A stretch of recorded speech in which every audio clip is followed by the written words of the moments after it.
Good afternoon, ladies and gentlemen of the Everytown Regional School District.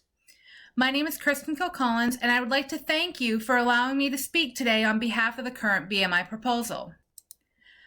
I support the proposal of the current screening policy if and only if certain safeguards are put into place. The school district was approached by the Parent Association for one of the elementary schools because of the current obesity epidemic.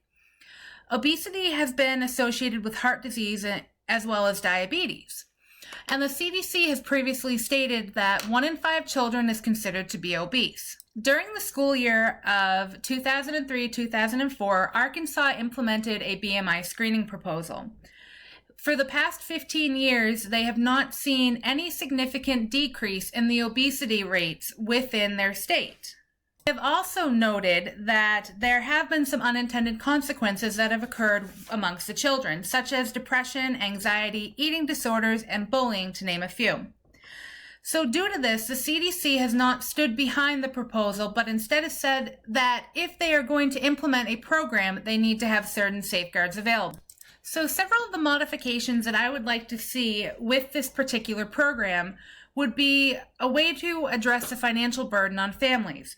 Nutritional appointments, recreational activities, and other after-school intramurals can be expensive. So working with families who are low income or low socioeconomic status, finding a way to help them, whether incorporating such activities into the school budget or applying for federal grants, would be a great way to help some of these families while working towards lowering BMI in children.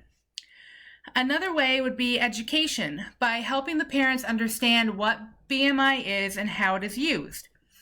By giving them access to resources such as healthier food options, nutritious meal plans, or even recipes could also be a great way to help do this.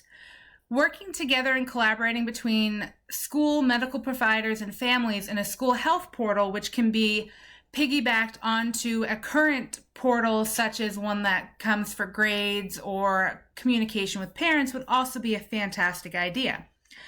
In doing so, it would alleviate the financial burden for families who cannot afford to bring their children to multiple appointments, but the school could also get grants to help fund this as well. So the information would be accessible to families of all cultural and linguistic backgrounds and would be tailored to include their cultural recipes or traditional foods but modified to be healthier. This program would be an excellent addition to the BMI screening and would overall help the whole community. I thank you for your time today. Thank you.